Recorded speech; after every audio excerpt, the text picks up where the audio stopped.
Bueno, buenas noches a todos y a los que están aquí conectados y luego los que nos vean en la grabación que se editará en las próximas horas dentro del canal YouTube del capítulo español. Bueno, el webinar de esta noche, el webinar que cierra el año natural, no el curso académico, pero que cierra el año natural, yo pienso que es un webinar que tiene mucho peso y mucha trascendencia en nuestro ámbito quirúrgico, que es la discusión sobre la centralización de los procedimientos en cirugía. Es algo que le llevamos dando vueltas y llevamos discutiéndolo desde hace muchas, yo diría que años, y que es un tema que pocas comunidades en España se han atrevido a afrontar como lo ha hecho la comunidad catalana. Y la comunidad catalana, el líder de esa centralización ha sido el Plan Director de Oncología, cuyo director tenemos hoy aquí con nosotros, que es José María Borrás, y que es el que nos contará pues las ventajas y los retos de la centralización de procedimientos, sobre todo cuando se hacen en base a algunos criterios que han sido fundamentalmente los de número, que es el criterio que se ha difundido más en la literatura en los últimos años, aunque probablemente cada vez se cuestione más ese criterio como criterio único, ¿no? O sea que, José María, te agradezco mucho que estés aquí con nosotros esta noche. Tienes harta experiencia en el tema, o sea que seguro que suscitará un debate notable tu presentación. Muchas gracias. Bien, en primer lugar, pues muchas gracias, Luis, por invitarme y por invitarme a participar en un debate que realmente, bueno, lo hemos vivido en Cataluña en los últimos 15 años de forma notable, ¿no? Y un poco trataré de presentar los pros y contras y un poco los aspectos de la evaluación de lo que hemos hecho nosotros en Cataluña. Intentaré compartir la pantalla, antes ha funcionado, o sea que esto, a ver si esta, digamos, es de las cosas que sé hacer y ya está. Bueno, si lo veis bien, un poco presentaría el tema este de concentrar la cirugía compleja y un poco este sería el índice de la presentación, que va de un poquito, probablemente inútil para ustedes, pero una pequeña revisión de la evidencia sobre la centralización y después ver si realmente hay maneras de hacerlo distintas o no, y ver cuáles son las lecciones aprendidas en todo este tema, ¿no? Toda esta historia para nosotros empieza con este artículo, que es uno de probablemente los que más marcó, ¿no? En el sentido de demostrar que la mortalidad quirúrgica estaba asociada de alguna manera o de una manera u otra al volumen en varios procedimientos quirúrgicos como la esofagiectomía o la resección pancreática, ¿no?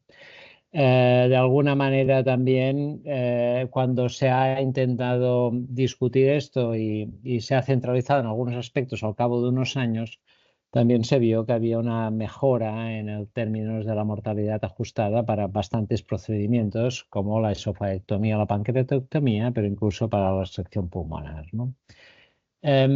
También es importante decir que cuando se ha mirado el volumen y la mortalidad desde una forma global con un metaanálisis que incluye todos los datos, pues claramente el volumen hospitalario se asocia a una reducción de la mortalidad quirúrgica, ¿no? Y esto también pasa, por ejemplo, en esófago, ¿no? Con este metaanálisis que también realmente marca, y la importancia de este metaanálisis es que revisa centros y países que son muy diversos en términos de sistema sanitario, que este es otro de los puntos que vale la pena considerar, ¿no? Entonces, un aspecto que también a nosotros nos llamó mucho la atención es este artículo basado en datos holandeses que dice, hombre, sí, concentrar está bien, ¿no? Y se reduce notablemente la mortalidad, pero tiene un límite, ¿no? Hay un momento a partir del cual probablemente concentrarlo todo en un solo centro o en pocos centros no tiene ventajas, sino que incluso puede tener efectos adversos, ¿no? Y por lo tanto, digamos, la discusión de concentrarse y concentrar no se debe tomar también con criterios lógicos y ordenados, pero no criterios que sean radicales en el sentido de o concentrar o descentralizar completamente, ¿no? Bueno, este es el artículo que está basado en datos holandeses. Otro aspecto que me parece que es importante, uno de los temas que después comentaré, es la dificultad de establecer cuáles son los datos a partir de la evidencia de la literatura. Este artículo nos pareció muy interesante porque en azul están los artículos que claramente demostraban una relación en gastrectomía, que demostraban una relación entre beneficio y concentración y mejora la mortalidad, y los artículos que no lo demostraban eran los artículos en amarillo, ¿no? Entonces lo que se ve es que claramente los artículos con mayor volumen de casos analizados claramente favorecen la centralización, mientras que los artículos con menos volumen de casos analizados no la favorecen, ¿no? Bien, esto también es por si quieren ver la cita. Y después está un poco el consenso. Escogimos este artículo publicado hace algún tiempo en el Nature Reviews of Oncology, ¿no? Que una serie de cirujanos hacían una reducción de la cirugía del cáncer y decían, bueno, hay una serie de casos en los cuales la complejidad de la cirugía, la heterogeneidad de la enfermedad, la técnica, ¿no?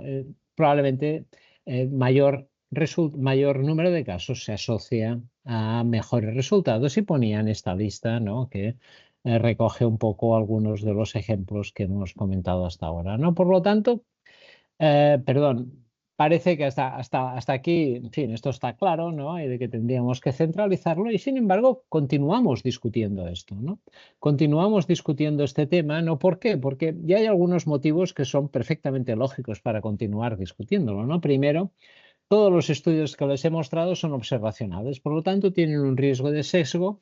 En algunos casos, además, utilizan datos administrativos que, por lo tanto, no son de la misma calidad que datos clínicos. Y finalmente, también, en algunos casos, son estudios basados en una serie de hospitales y no en territorios conjuntos, ¿no? Que permitirían evitar algunos de los sesgos de selección clásicos, ¿no? La información insuficiente para una elección racional del punto de corte, ¿no? Yo creo que cuando discutimos de la N, una de las cosas, y además en Cataluña en esto lo discutimos mucho y lo hemos rediscutido y lo hemos vuelto a discutir, es la N de casos mínima, ¿no? A partir de los cuales se puede decidir que un centro tiene experiencia suficiente y volumen de casos suficiente para tratar el procedimiento quirúrgico que estemos discutiendo, ¿no? Después, realmente el volumen como criterio, ¿no? Es un... Quizás hay alguien que tiene el micrófono... Intentaré apagarlo yo desde aquí. Sí. Ah, sí. Imponer los estándares del volumen como un indicador de calidad podría crear nuevos problemas, porque centrarnos solo en una variable para decidir esto probablemente da una sensación de que le estamos dando un peso que quizás sea excesivo, ¿no? Después, muchos estudios se basan en resultados a corto plazo, es decir, mortalidad quirúrgica a 30 días o incluso mortalidad quirúrgica a 90 días, ¿no? Y después hay una gran heterogeneidad de los resultados entre hospitales de alto y bajo volumen. Incluso nosotros, cuando hicimos un audit clínico en Cataluña, lo que nos vimos es que no todos los hospitales de alto volumen tenían mejores resultados, ni todos los hospitales de bajo volumen tenían peores resultados, ¿no? Y este también es un aspecto que nos lleva muchas veces a la dificultad de discutir esto con los profesionales y con los hospitales, ¿no? De que esencialmente la N no nos ponemos de acuerdo con la N, siempre criticamos la N, pero cuando tenemos otras variables, pues al final terminamos hablando de la N y la heterogeneidad de los resultados, ¿no? Ni todo el mundo es bueno en un sitio, ni todo el mundo es malo en el otro, ¿no? Entonces, también una perspectiva de política sanitaria, ¿no? La centralización podía tener efectos adversos sobre la accesibilidad y la continuidad de la atención. Yo siempre digo que este fue quizás el argumento más difícil de gestionar, ¿no? En todo el proceso, ¿no? Porque realmente para los pacientes muchas veces esperan ser tratados cerca de su casa, ¿no? Y si tienen un hospital cerca de su casa con un profesional que dice esto lo puedo tratar, pues realmente el tema del acceso prima sobre algunos otros aspectos. Y después la continuidad de la atención, ¿no? De que realmente es un aspecto que valoramos mucho y muchas veces, por ejemplo, uno de los temas que más hemos discutido en términos prácticos es un paciente tratado en un centro de referencia si tiene algún problema de seguimiento donde de ir al hospital de al lado de casa o ser visitado en un hospital de referencia, ¿no? Bien, los hospitales que digamos, les decimos que no pueden hacer procedimientos complejos, empeoran como centros o no. Y este es otro de los puntos que me parece que se puede discutir, ¿no? Y muchas veces también tratamos de discutir todo esto desde una perspectiva de decir, bueno, aparentemente vamos a resolver el problema de la cirugía, pero sería mejor enfocar el problema de todo el sistema de atención oncológica. Estos son las discusiones que nosotros tuvimos que afrontar cuando planteamos centralizar algunos tratamientos, y después está quizás el problema más práctico, que son las listas de espera en los hospitales de referencia, ¿no? Un poco lo que nos decía mucha gente es decir, bueno, pero yo envío a este paciente a este centro de referencia y ahí se espera más que lo que haría si el tiempo que se esperaría si lo tratara yo en mi hospital, que lo trataría de forma mucho más rápida, ¿no? Estos son los aspectos que discutíamos y los aspectos que tuvimos que afrontar de una manera u otra, ¿no? Bien, en todo este contexto, pues realmente ha habido gente que ha tomado opciones muy radicales, ¿no? Decir, bueno, para ser un buen hospital, tú tienes que cumplir con estos mínimos, si no, no entras, ¿no? En criterios, digamos, americanos para una serie de organizaciones, ¿no? Y esta es una visión también muy radical. Lo que nosotros, por ejemplo, no nos planteamos en ningún caso fue que el número de casos fuera propio del cirujano, sino que siempre se ha planteado como número de casos propio del hospital. Pero hay centros y hay países que realmente este tema es doble, ¿no? No solo el número de casos del hospital, sino también el número de casos del cirujano. La acreditación de centros de referencia en Alemania, ¿no? Por ejemplo, pasa por un número mínimo de casos del cirujano.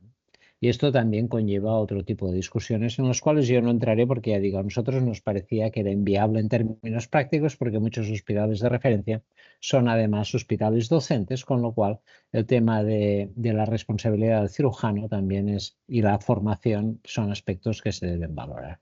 Bien, entonces hay dos maneras de mirarlo esto, ¿no? Una manera sería decir, bueno, vamos a centralizar, ¿no? Llevamos pacientes de hospitales de bajo volumen a hospitales de alto volumen, ¿no? ¿Qué ventajas tiene? Hombre, tenemos un equipo multidisciplinario especializado en este hospital de alto volumen que ve más pacientes. Hay una mejor capacidad de gestionar complicaciones, no hay siempre especialistas de guardia, etcétera, ¿no? Por el volumen también de casos y el volumen de expertos. Habría un límite superior para la centralización del volumen de casos, ¿no? Pero el número de casos en un centro de referencia nos permite garantizar que también seamos capaces de valorar resultados centro a centro, ¿no? Porque hay volumen, ¿no? Si no hay volumen, si solo se operan 2 o 3 casos, pues realmente es muy, muy difícil valorar si el hospital lo está haciendo bien o mal, ¿no? Y después tener volumen favorece la investigación clínica, ¿no? Ahora, también hay gente que dice, hay algunos artículos que defienden, decir, bueno, lo que hay que crear es una red, ¿no? Con un equipo multidisciplinario, pero que funcione en red entre hospitales, que haya rutas entre centros que permitan una relación fluida de pacientes entre centros. Y el problema entonces sería que la decisión terapéutica se toma de forma multidisciplinaria entre toda la red, pero se ejecuta en el hospital de proximidad, ¿no? Y la evaluación periódica de tratamientos y resultados funcionaría, pero basada en la evaluación de la red y no en la evaluación de un centro, ¿no? Bien, esta es una alternativa que desde un punto de vista intuitivo es muy atrayente, ¿no? En nuestro caso, y esta fue nuestra conclusión, no era una alternativa que fuera viable porque las redes asistenciales realmente en nuestro país hasta ahora, ¿no? Han tenido una relativa poca aplicabilidad práctica, ¿no? Y generan muchas tensiones muchas veces de relaciones entre centros y nos parecía que iba a ser difícil de mantenerlo, ¿no? Y si quieren en el debate después podemos argumentarlo un poquito más, ¿no? Bien, esta, por ejemplo, era la situación que teníamos nosotros cuando empezamos a hacer el primer audit clínico en todos los hospitales de Cataluña, que revisamos 51 hospitales, pues había hospitales que operaban un caso al año, había hospitales de 2, de 3, de 4, de 5, de 6 o de 7. Es decir, que había, había hospitales con 70 casos, 60 casos, 50 casos, etcétera. Es decir, que había 5 o 6 hospitales con mucho volumen en términos relativos, 15 o 18 hospitales con bastante, muy poco volumen y después una clase media, de alguna manera, que se movía entre 10, 12, 20, 30 procedimientos. Por lo tanto, esta era nuestra situación, pero bueno, esta es la situación de Bélgica en esófago, ¿no? Y en Bélgica pues pasa lo mismo. Hay un par de centros que tienen muchos casos, hay centros que tienen algunos, ¿no? Y después hay muchos que operan realmente de forma muy puntual, ¿no? Y muchas veces pues uno al año, ¿no? O dos al año, ¿no? Por lo tanto, realmente cuando te planteas dejar, digamos, la organización y la decisión de dónde se debe hacer el tratamiento de los quirúrgico, nos encontramos con patrones de estos, ¿no? Patrones de algunos centros de referencia claramente establecidos por el prestigio, por lo que sea, porque son académicos o lo que sea, y después un gran volumen de centros que realmente hacen tratamientos muy puntuales, ¿no? Y después en medio, pues un determinado caso, un determinado número de centros intermedios, ¿no? Entonces, nuestra experiencia, ¿cuál es? ¿No? La experiencia en Cataluña es que implementamos los procedimientos quirúrgicos específicos, ¿no? Impulsada por criterios políticos. Es decir, fue una decisión política en la cual primó mucho la crisis económica, estamos hablando del 2009-2010, en el cual también los gerentes de hospitales y los gestores de hospitales tenían mucho interés en saber cuál era el volumen de casos que ellos debían tratar. Es decir, había también un interés por la parte de gestión de decir, bueno, si yo he de tratar todos estos casos, he de tener presupuesto para estos casos, pero no más, ¿no? Por lo tanto, había un interés específico también de esto. Después, nosotros pensamos que el volumen era un criterio, pero no solo ese criterio, sino que teníamos que hacer una auditoría clínica periódica para evaluar los parámetros de calidad en los centros, ¿no? Tanto los centros de referencia como los centros que hicieran algún tratamiento, y esto se tenía que hacer en todos los casos, ¿no? Y después tuvimos en cuenta contextos locales, ¿no?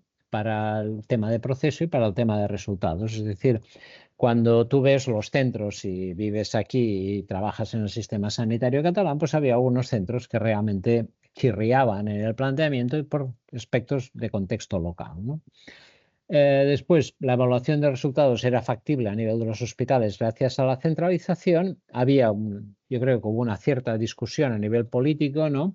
Y algo de apoyo profesional, no mucho, también hay que decirlo. En aquel momento, después el apoyo a esta medida ha ido creciendo, pero realmente al principio no, los cirujanos o jefes de servicio que estaban a favor de esta medida eran relativamente limitados y estaban concentrados en centros grandes, ¿no?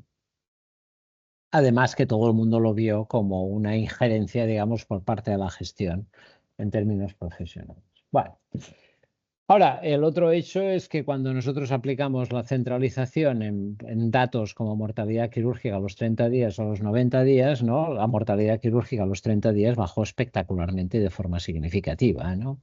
Y de forma inmediata, además, ¿eh? Quiero decir que en algunas cirugías, como el cáncer de esófago, todavía de una forma muy marcada, en páncreas, hígado, en recto, prácticamente se redujo a la mitad o un tercio la mortalidad quirúrgica, ¿no? A los 30 días y después lo hemos mirado y a los 90 días después presentaré algunos datos. Esta fue una evaluación que se hizo en el marco de la Agencia de Evaluación de Tecnologías Médicas en Cataluña y que por lo tanto fue una evaluación externa de todo este proceso. Nosotros seguimos un proceso de una instrucción el 2011, perdón, el 2012, que fue la instrucción que marcó la centralización. Antes habíamos hecho una auditoría ya de centros en términos de cáncer de recto y después evaluamos la mortalidad quirúrgica y algunos otros datos de otros procedimientos quirúrgicos. Hemos hecho 4 auditorías, ¿no? A lo largo de estos años de todos estos procedimientos Y después en el 2019 modificamos los centros de referencia haciendo algunos retoques en los centros de referencia y en las Ns vinculadas a los centros de referencia, producto de que ya habíamos concentrado y la N podía ser un poquito más alta. Bueno, estos son algunos de los resultados, ¿no? Si se fijan aquí, por ejemplo, la calidad de la excisión del mesorrecto en cáncer de recto, pues pasó de ser del 64% la excisión completa al 81%, es decir, mejoró.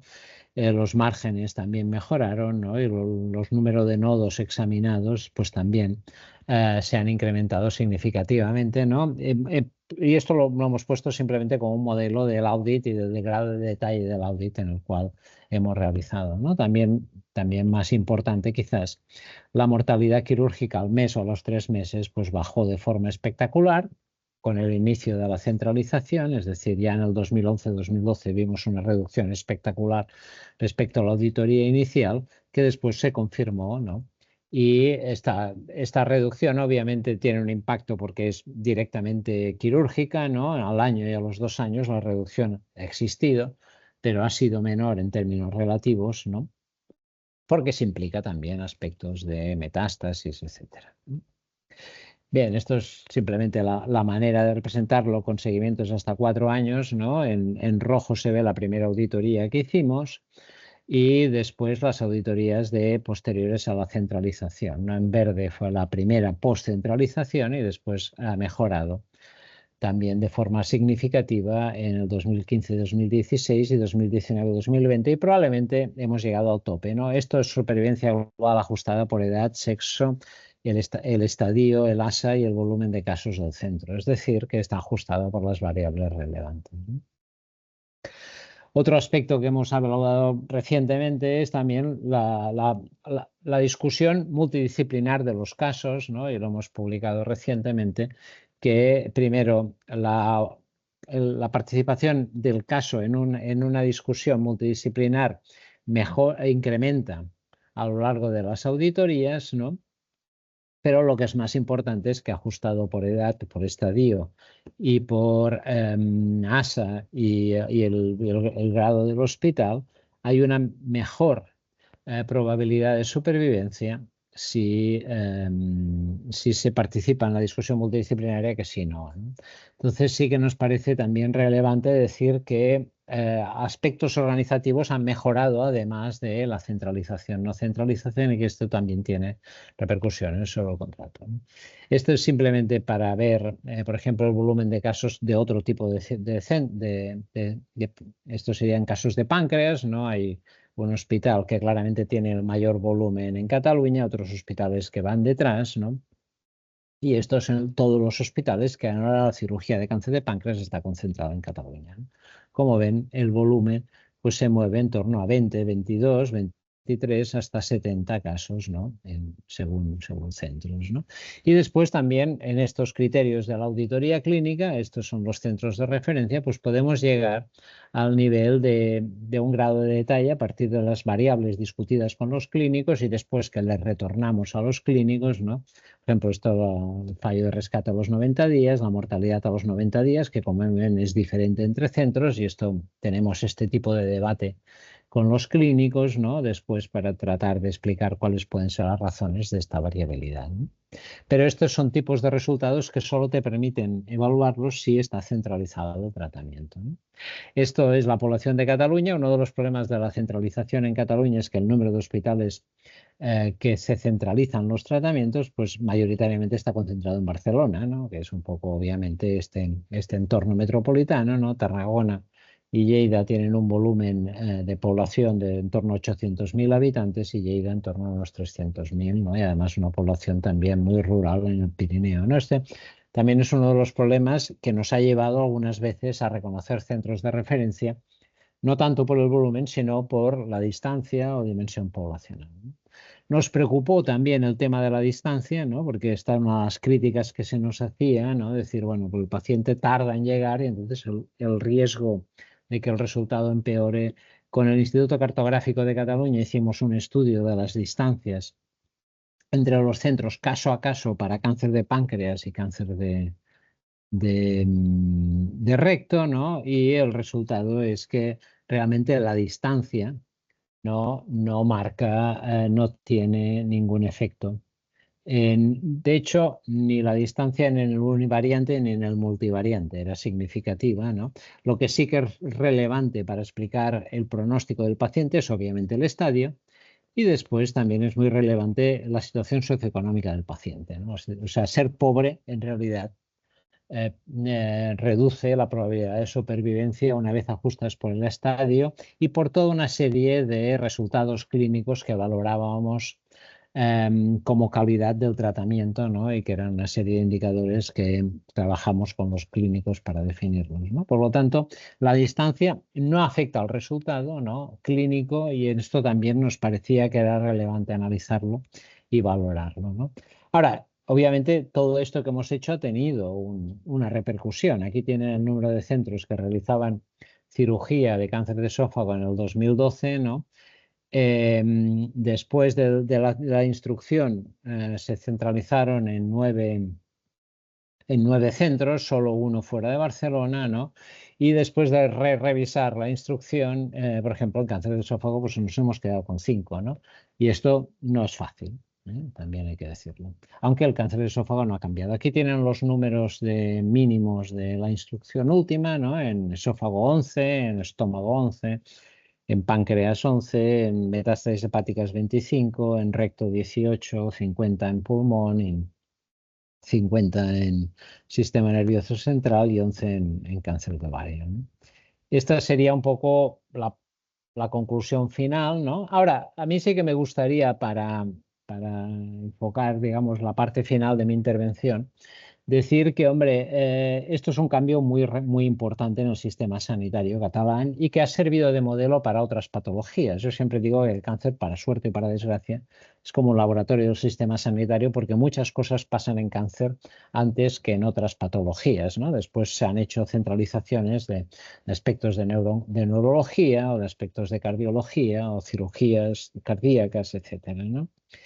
Bien, hay una revisión de la literatura que si a alguien le interesa estos temas está muy bien en el Milbank Quarterly, ¿no? Del 2012, que decían, bueno, todos estos temas de grandes transformaciones, ¿cómo pueden ser, no? Bueno, decía, hombre, primero hay que combinar el liderazgo, ¿no? Top-down con el liderazgo bottom-up, es decir, se ha de hacer de una forma que no sea estrictamente en una dirección o en otra, ¿no? Después tiene que haber feedback, ¿no? En todo este proceso con los profesionales. Has de tener en cuenta la historia, el contexto local, has de involucrar a los profesionales y has de explicárselo a los pacientes y a las familias, ¿no? Que estos son aspectos que son relevantes, ¿no? El apoyo político en este contexto es esencial para superar las barreras, ¿no? Y en aquel contexto tuvimos, digamos, porque era también, yo siempre lo he explicado, tuvimos la suerte en aquel contexto, porque alguna cosa tiene que tener buena la crisis económica, de que hubo un cierto alineamiento con los gerentes de hospitales y algunos políticos locales que interpretaban esto, ¿no? Y después yo creo que había un soporte de líderes clínicos destacados de los hospitales grandes, pero no de los hospitales pequeños, ¿no? Después, nosotros hemos realizado auditorías clínicas y estas auditorías clínicas hemos hecho retorno de los resultados individualmente a cada centro, como una reunión individual con cada centro, ¿no? Para explicar, para tratar de ver qué errores podíamos haber cometido, etc. Yo creo que esto también ha servido para explicar lo que hacíamos, ¿no? Eh, la percepción de que las medidas se aplican en todo el sistema es fundamental, ¿no? Que esto no te toca a ti simplemente porque no caes bien, sino que le toca a todo el mundo, ¿no? Y la orientación de políticas basadas en los resultados debe ir acompañada de incentivos, ¿no? En nuestro caso fue muy importante que entonces estos procedimientos quirúrgicos se pagan aparte, ¿no? Y están pagados con una tarifa que reconoce, digamos, el coste, ¿no? Y esto es un aspecto también que ha servido mucho para consolidar el modelo, ¿no? El contexto importa, ¿no? Realmente este es un aspecto muy importante. Ya digo que en algunos casos fuimos flexibles porque debíamos tener en cuenta la realidad del contexto local, ¿no?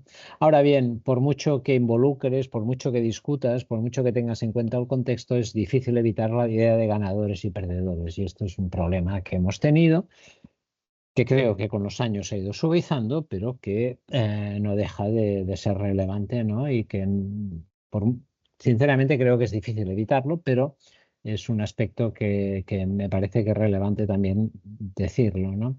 Y esto también solo permite avanzar con líderes clínicos que participen en los debates y tengas un nivel de discusión con ellos continuado, como el que creo que hemos tenido con muchos de los líderes clínicos desde el plan director y desde la administración sanitaria, ¿no?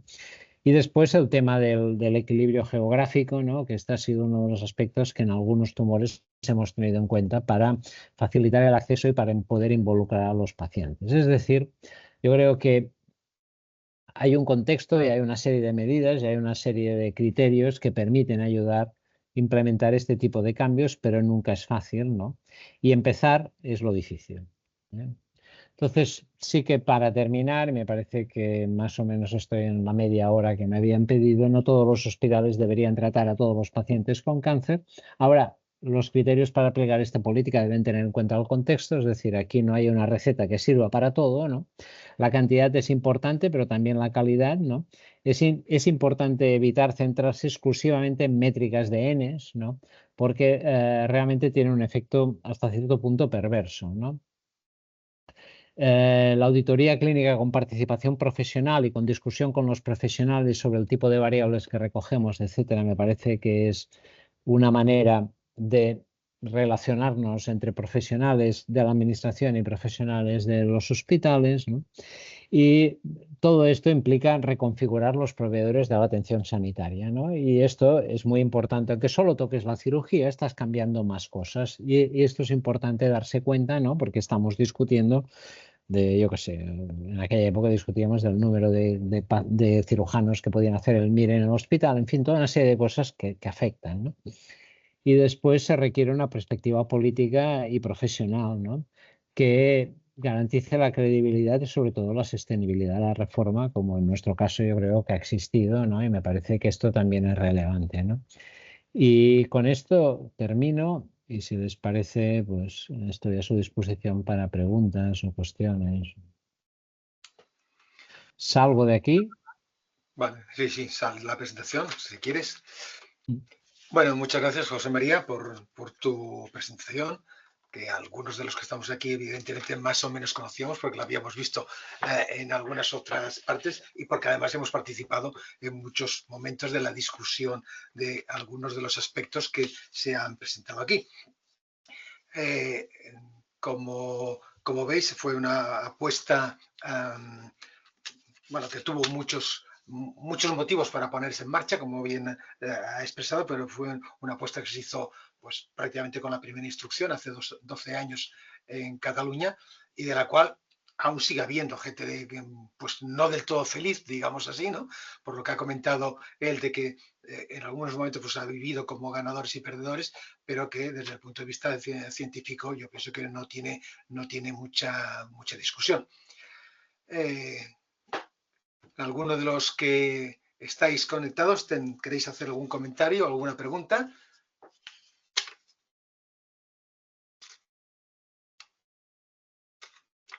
Bueno, para ir empezando, yo diría que uno de los aspectos que ha habido, o de las dificultades o de los retos que hemos tenido en Cataluña, es que en Cataluña, claro, nuestro sistema sanitario es peculiar con respecto al que hay en otras zonas de la nación, ¿no? El primero es que durante muchos años en Cataluña hemos vivido una filosofía que era la de crear un hospital muy cercano a la población y con la idea de que ese hospital le iba a resolver todo, ¿no? Le iba a resolver todo. Y ese paradigma lo hemos cambiado. No digo que lo hayamos hecho a mal, pero lo hemos cambiado. Y eso no ha sido fácil vendérselo a los profesionales, pero tampoco ha sido fácil explicárselo a los pacientes. No ha sido, y además eso pues, enlaza mucho, y es uno de los problemas que yo creo que hemos vivido, enlaza mucho con la contratación de los profesionales, ¿no? Con la idea de que pues, los hospitales contrataban profesionales para hacer determinadas técnicas o determinados tratamientos que luego, por las razones que se han explicado, pues han visto de alguna forma pues cercenadas sus expectativas, ¿no? Y esto yo creo que ha sido uno de los problemas que hemos tenido, que ha sido este cambio de paradigma y cambiar el tipo de contratación de los profesionales. Y este ha sido, yo diría que uno de los problemas más serios que hemos tenido. Y yo diría que el otro problema que hemos tenido es el que ha comentado José María, que es el trabajo en red. Yo pienso que el trabajo en red debería explorarse más de lo que hemos explorado, pero realmente volvemos al sistema sanitario catalán. El problema del sanitario catalán es que el referente de la sanidad catalán es propietario, por decirlo de alguna manera, de un número muy limitado de hospitales. Con lo cual, el resto de hospitales, pues si me dejáis que lo diga de forma coloquial, somos cada uno hijo de su padre y de su madre. Con lo cual, cada uno tiene una estructura diferente, tiene un patronato diferente, tiene unas expectativas diferentes, lo cual hace que la integración de los estamentos de los boards de los hospitales sea muy complicada, y en este aspecto yo diría que en algún momento, y esto lo digo de forma particular, me he sentido un poco apoyado por la administración, ¿no? En el sentido de que ha prevalecido el poder del hospital delante del poder de la lógica de la centralización. Sí, sí, ciertamente esto yo creo que son aspectos claros, ¿no? Cuando miras la lógica de muchas de las decisiones que hemos estado discutiendo, realmente a veces tienes que hacer abstracción de la situación del modelo, ¿no? O a veces es imposible, ¿no? Bueno, aquí hay hospitales potentes, ¿no? A 10 kilómetros de distancia, ¿no? Y realmente muchas veces, si lo miraras de una perspectiva lógica, dirías, bueno, concentremos la cirugía compleja en uno, ¿no? Y eso es imposible, ¿no? Por la propia dinámica de la propiedad de los hospitales, en fin, o sea, aquí hay muchos, o sea, no es fácil buscar este equilibrio, ¿no? Pero cuando haces equilibrios demasiado complicados, entonces lo que pierdes es capacidad de explicación, ¿no? Y a otros, ¿no? Y a mí esto me parece que, para mí, es más importante buscar una cierta coherencia y ser capaz de explicarlo, ¿no? Pero bueno, a veces estas cosas no son fáciles y después el interés del profesional y el interés del hospital a veces no coinciden, como decía Luis, ¿no? Y esto también es uno de los aspectos que a veces también ha marcado todas estas discusiones, ¿no? Pero bueno, este es el sistema sanitario que tenemos, ¿no? Después hay otro aspecto que también, para añadir complejidad a toda esta historia, vamos, el cáncer es muy importante, pero no es lo único, ¿no? Y entonces esto a veces, en fin, hay gente que tiene miedo lo que se hace en cáncer por la repercusión que tiene en otras cosas, ¿no? Y en otras patologías que también son relevantes para el hospital. Entonces, encontrar un equilibrio en todo esto no es fácil, ¿no? Yo pienso que lo más importante que hemos hecho ha sido mantener una cierta coherencia a lo largo de 15 años, ¿no? Pero también ha contribuido que esencialmente hemos sido los mismos. Y esto, si hubieran cambiado la gente, hubiera habido la típica rotación que a veces pasa en la administración o a veces pasa en los hospitales, pues probablemente no hubiera sido tan fácil, ¿no? Pero bueno, estas son cosas que pasan, ¿no? ¿Alguien más quiere participar? ¿Quiere hacer algún comentario?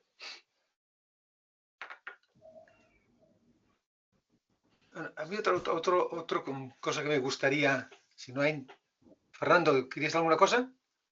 Sí, realmente, ¿cuál es la experiencia vuestra en estos 15 años? ¿Para seguir, para llevarla más adelante o para frenar? No, nosotros creo que es imparable. esencialmente pensamos continuar, porque yo creo que ahora está consolidado, ¿no? Lo que sí que no pensamos es darle más vueltas de tuerca a esto, es decir, no pensamos concentrar más, ¿no? Porque esto sí que hay alguna gente incluso que lo pide, ¿no? En Cataluña hemos tenido un gran debate sobre el tema del esófago, ¿no? Que uno de los problemas del esófago es que el número de casos es el mismo, ¿no? Esencialmente son 90 pacientes cada año que se operan, 90, 100, ¿no? Y entonces, bueno, si miras Ns, pues, pero hay gente que dice, bueno, tendríais que concentrarlo todo en uno o en dos centros, ¿no? En 3 centros en lugar de 5 o 6. Bueno, yo no creo que esto sea un camino ahora. O sea, me parece que el modelo está consolidado, el modelo funciona razonablemente bien en términos de resultados, está equilibrado territorialmente, ¿no? En Girona, Lleida y Tarragona, y por lo tanto, y en los valleses, ¿no? Que son los territorios fuera de Barcelona con más población. Y me parece que es un equilibrio razonable, ¿no? En este sentido, y no creo que darle más vueltas de tuerca a concentrar, ¿no? Pues funcione. El sistema de provisión de plazas ha sufrido alguna modificación? No. No, no, porque en realidad yo creo que el gran tumor que generaba más tensión era recto, ¿no? Por el volumen y por el número de hospitales, ¿no? Pero en realidad los hospitales que se les pidió que dejaran de operar recto operaban 2 y 3 casos al año. Es decir, que no estábamos Ya. discutiendo de una dedicación intensa, sino más bien de una dedicación, digamos, puntual, ¿no? Entonces, me parece que esto no ha afectado a nadie, ni nadie me ha dicho en ningún caso, y llevo ya en esto bastantes años, que alguien ha perdido una plaza por un tema de Y ya estos. la última pregunta sería, desde el punto de vista de las familias, Hmm. los desplazamientos de la familia para tratamientos importantes, ¿cómo se ha llevado? Bueno, en realidad esto, a ver, las familias se desplazan, ¿no? Quiero decir, aquí no hay que olvidar, si estamos hablando de rectos, que además le han de hacer radioterapia, y la radioterapia también está centralizada, pero por razones tecnológicas, no por otras razones, ¿no? Por lo tanto, desplazamientos hay. Los pacientes en Cataluña, que yo creo que como en otras comunidades autónomas reciben una subvención si se desplazan fuera de su región sanitaria, ¿no? Pero ya digo, con los equilibrios territoriales que tenemos, desplazarse fuera de la región sanitaria es poco probable y probablemente innecesario. Entonces te desplazas simplemente a la capital, ¿no? Y en este sentido no creo que sea un problema. Donde sí que hemos centralizado mucho, pero sí que hay un apoyo específico de pisos, es en oncología pediátrica. Oncología pediátrica en Cataluña solo se puede realizar en 2 centros. Gracias. Pero, ¿algún comentario más? Bueno, hay un aspecto que a mí me gustaría que en algún momento apareciese en las auditorías, porque yo pienso que se nos ha quedado coja, que es la investigación. Es la investigación. O sea, la centralización de procedimientos en determinados sitios no ha ido seguida de un aumento de la investigación ligada a esos cánceres. Y yo pienso que es un aspecto que deberíamos introducir en algún momento como cirujanos académicos y como hospitales universitarios, ese aspecto que ya sé que es más difícil de medir, pero yo pienso que es un aspecto importante porque deberíamos fomentarlo de alguna forma. no, esto es cierto. Ahora, lo que pasa es que yo creo que los centros grandes de Barcelona, en otros sitios no lo he mirado, pero los centros grandes de Barcelona realmente realizan investigación competitiva internacionalmente, ¿no? Esto me parece que es un hecho. En algunos casos, con estas bases de datos hemos colaborado con los centros, con todos los profesionales para realizar aspectos específicos de investigación, ¿no? Ahora estamos colaborando con uno en ver la relación entre la infección y el riesgo de recidiva postoperatoria, en fin, hay toda una serie de cosas que, porque nosotros también queremos que con una base de datos como esta, de 4 auditorías, etcétera, pues que los profesionales sugieran temas de investigación. Ciertamente, este es un tema que hay que potenciarlo, ¿no? Y hay que trabajarlo todavía más, ¿no? Porque probablemente es un aspecto que es cojo, como tú dices en algunos casos, ¿no? Pero el doctor Targarona ha hecho, Sí, sí, el doctor ahora está aprovecho, haciendo un comentario porque no puede conectarse y está en el aprovecho chat.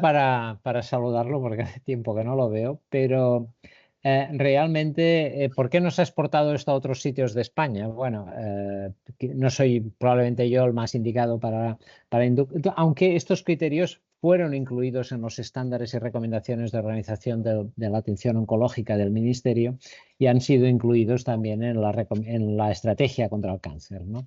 El problema de por qué no se aplica, yo creo que hay un aspecto que yo he comentado muy de pasada, pero que en la aplicación de los criterios y que los hospitales cumplieran con los criterios establecidos fue muy importante, que es el pago. Es decir, los hospitales de Cataluña, si realizan un procedimiento para el cual no están autorizados, no cobran ese procedimiento, ¿no? Sino que se les quita ese dinero, ¿no?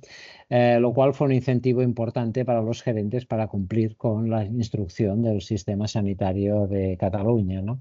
Y este es un aspecto que, por la configuración del sistema sanitario en otras comunidades autónomas, pues no es tan fácil de realizar, ¿no? Aquí, en realidad, si un hospital, pues si un hospital pequeño le da por operar un cáncer de páncreas, no lo cobra y además se le quita ese dinero, ¿no? Con lo cual, ya digo, es un incentivo, y esto en otras comunidades autónomas pues no ha sido tan fácil, ¿no? Porque algunas sí que nos han preguntado cómo lo hemos hecho y bueno, en fin. Cuando lo hemos explicado, una de las cosas es la logística esta de centralización vinculada al pago. Muy bien, Bueno, ¿alguna pregunta más? Luis, yo quería felicitarte a ti por haber tenido el valor de organizar este webinar, porque no cabe duda que yo creo que es el más delicado de todos los que hemos tenido desde que pusiste en marcha los webinares, ¿no?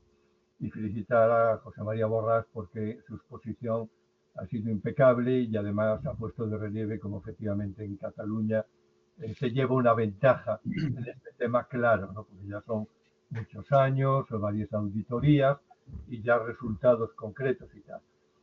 El tema por lo que no se extiende fácil a otros es porque esto tiene un componente político, como él ha mencionado en varias ocasiones, enorme, pero absolutamente enorme, ¿no? Ya lo vivimos en su día con el tema del trasplante, por ejemplo, ¿no? Aquí en Galicia y en todos los lados. Es decir, todo el mundo quiere estar en el lado de los ganadores y que se hagan trasplantes en tu hospital, ¿no? Tampoco, además, la propia situación geográfica a lo mejor no facilita tanto como en Cataluña. En Galicia, pues tenemos el norte, el centro, Santiago, el sur, Vigo, etcétera, etcétera, y las cosas pueden ser más complejas, ¿no? Pero vamos, es que esto tiene además muchísimos ángulos y de muchísimo color, ¿no? Por ejemplo, se me ocurre la formación del MIR, de los residentes, ¿no? Y desde que se puso el sistema de unidades funcionales, pues hace ya 2 décadas o menos, efectivamente tú obligas a una persona a hacer una especialidad de 5 años y entrar en todas las áreas, pero luego a la hora de la verdad lo que le ofreces es estar en una unidad concreta y dedicarse a la mama, por ejemplo, ¿no? O dedicarse a la vía biliar y tal. Entonces, esto puede ser todavía otra vuelta de tuerca ahí más importante, porque a lo mejor va a llegar un momento en que hay que formar a la gente en patologías, no en especialidades, porque efectivamente, es decir, si no vas a trabajar en un hospital donde se haga esófago, porque ya has dicho tú, José María, que no más vueltas, ¿no? No más. Pero claro, está la cirugía bariátrica, está la otra. Y esto puede llevar a una serie de cosas que efectivamente vayan limitando mucho el campo profesional de nuestros colegas en un futuro no muy corto, ¿no? Por lo tanto, creo que por eso es un tema enormemente delicado desde muchos ángulos y que efectivamente pues es muy bueno haberlo podido tratar y seguramente habrá que volverlo a tratar no dentro de mucho otra vez, ¿no? Pero vamos, esto es lo que quería comentar. Gracias. El tema de la carencia de patología se puede hacer con rotaciones externas. Bueno, es que ahí entraríamos en otra discusión que realmente si tenemos que formar a un residente para que opere neoplasias de esófago. O sea, vamos a ver, o sea, no sé si ese es el objetivo, pero bueno, esto sería motivo de otra discusión, ¿no? No, además, aquí cuando se hizo al principio se intentaron hacer lo que llamábamos centros de referencia, pero vinculados, ¿no? Entonces, intentábamos mover cirujanos para que operaran en el centro de referencia. Esto en general funciona mal, ¿no? Primero porque el gerente del hospital pequeño lo ve fatal, esto de que se le vaya al cirujano o se le vaya al oncólogo, da lo mismo, ¿no? Y realmente el tema de las redes, antes Luis ha dicho, no lo hemos explorado suficiente y cuando lo poco que hemos hecho realmente no ha terminado de funcionar ni de consolidarse, ¿no? Y entonces es un tema que también es una buena idea, pero es un tema que a veces choca mucho con la cultura de las organizaciones propias de cada hospital. Pero ese es un tema que es para otro día. José María, y hay una cosa que siempre ha flotado, pero que no sé realmente si tenemos algún dato objetivo que lo pueda decir, que es esa teoría de que los hospitales empeoran si se les sacan determinados procedimientos. O sea, que Yo esto ¿tú no qué lo piensas? ¿Tú qué piensas de esto? yo no he visto, digamos, datos de esto. Esta es la primera cosa en ningún sitio, vamos, hasta donde yo conozco. Hay bastantes opiniones en este sentido, sí, porque la gente, hay gente que lo ha argumentado, ¿no? Esta historia. Y ahora yo no creo que esto empeore, porque ya digo, lo que hemos quitado a hospitales de estos es a lo mejor 2 procedimientos o 3 de cáncer de recto al año y 2 o 3 procedimientos de cáncer de estómago. Es decir, que no estamos, digamos, quitándoles mucho y además siempre se ha ofrecido la posibilidad de que vayan al centro de referencia a participar en el proceso quirúrgico. Pero, pero bueno, este es un tema que sí, siempre está flotando por ahí, ¿no? Y es una discusión que hay que tener. La otra discusión es cómo traer un cirujano a la Seu d'Urgell, ¿no? O, en fin, o al sitio, al hospital más lejano que ustedes se imaginen en su propia comunidad autónoma si no se le deja operar no sé qué, ¿no?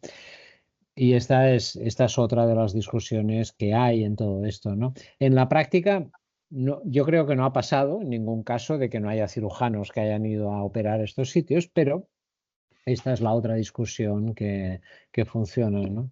También podríamos discutir por qué tener un hospital en la Seu d'Urgell, pero bueno, esta es otra discusión que esta ya, digamos, tiene otros maestros que cada 4 años vienen y los cambian. Y en otros muchos sitios. Sí, sí. Bueno, esta discusión es para otra ya. Es Sí, para otra. sí, sí. Bueno, ¿tenemos algún comentario más? ¿Qué, Benedetto? ¿Habéis acabado de Ninguna operar? más. Ahora mismo, sí. Por estar escuchando todo el rato. Enhorabuena, de verdad, por la presentación. Siempre es algo que me intriga mucho lo del terciarismo. Intriga muchísimo y quería aportar simplemente un poco la experiencia italiana, aunque trabajo aquí desde hace muchos años, pero en Italia se está empezando, por lo menos, a hablar también de esto, sobre todo en el páncreas. Y claro, ahí lo que decían también los compañeros, que cuando se habla de esto luego entran un poco las filosofías y los protagonismos y centros que operan algunos, no quiero decir poco, pero algunos páncreas, pero digamos, le cuesta dejarlo por completo. Es algo que tenemos que luchar y que yo también, es un poco el orgullo, ¿no? Siempre tenemos que ser persona honrada, pero muy pocos orgullosas. Sí, no, esto es lo difícil y a mí sinceramente también es de estas cosas que lo entiendes, ¿no? Humanamente, pero te lo tienes que situar en otro entorno, ¿no? Pero ciertamente humanamente, pues todo el mundo que le digas que deje de hacer no sé qué, pues aunque sean 2 casos al año, pues no, a nadie nos gusta, vamos, esto es humano. Perfecto, pues muchísimas gracias. Bueno, pues si no hay más comentarios, cerramos la sesión en punto, como tenemos por norma. Agradecerte, José María, una vez más que hayas estado aquí con nosotros esta noche y a todos vosotros que ya no nos veremos. Desearos a todos una feliz Navidad, una buena entrada de año y ya os adelanto que la primera sesión del año que viene, que ya la tenemos organizada, si no recuerdo mal, para el 8 de enero, 8 o 15 de enero me parece que es, 15 de enero, la haremos simultáneamente con la asamblea del capítulo español. Pues muchas gracias, un abrazo a todos y feliz Navidad. Venga, muchas bien, gracias. Adiós. Adeu. Dios. Adeu. Adeu.